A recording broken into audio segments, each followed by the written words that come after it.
Tonight, you will lie down in a warm bed with soft sheets and a locked door. Nothing is hunting you. Nothing is coming. And yet the moment the lights go off, your mind will hand you a list of every mistake you have ever made. Why does it do that? The real answer is far stranger than stress or bad habits. Your brain is not malfunctioning at night. It is running a program older than language itself. For most of human history, darkness was not a mood. It was a threat level.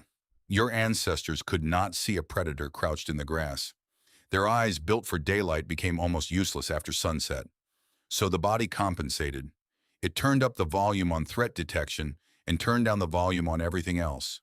Comfort, certainty, calm, all of it got quieter so vigilance could get louder. Sleep scientist Matthew Walker at the University of California, Berkeley, has shown that the brain's threat center, the amygdala, becomes measurably more reactive when the body is tired and the light has faded. In his research, sleep-deprived participants showed sharper amygdala responses to negative images, while the prefrontal cortex, the part of the brain responsible for reasoning, showed weaker connection to it. Translation? At night, the alarm gets stronger and the part of you that says, "Calm down, it's fine," gets quieter. You are not choosing to spiral. Your own biology is loosening your brakes. Here is where it gets stranger. Daylight suppresses a hormone called melatonin, which prepares your brain for sleep. But melatonin also seems to quiet the regions linked to planning, while doing far less to quiet the regions linked to emotion. Your rational brain clocks out early. Your emotional brain stays on shift. What happens when only one department is left running the building? It starts replaying old files. Psychologist Susan Nolan-Hoeksema spent decades studying this pattern, known as rumination.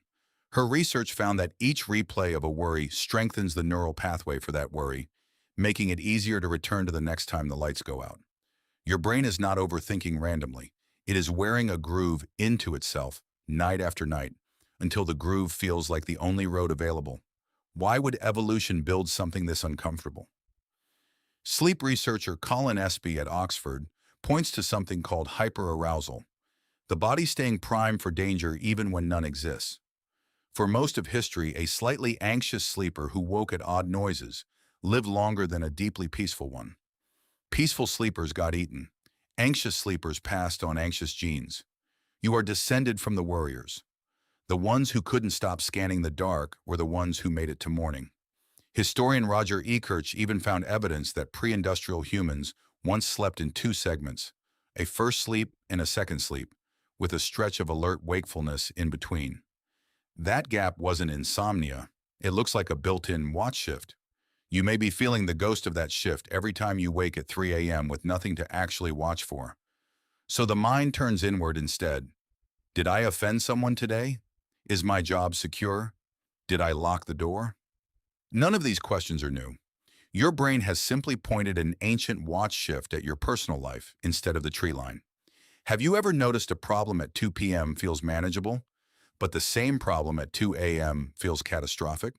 That is not a coincidence. A tired prefrontal cortex is bad at scale. Without it working properly, every worry gets processed at full size. A tired brain simply can't tell a splinter from a broken bone. So what actually helps? Not arguing with the thoughts. Give your reasoning brain a chance to process the day's real problems earlier in the evening, before melatonin quiets it down. Writing down tomorrow's worries a few hours before bed can leave the alarm system with less raw material to seize on later. And when the thoughts come anyway, you don't have to treat them as true.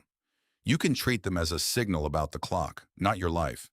A 2 a.m. thought is not more accurate than a 2 p.m. thought.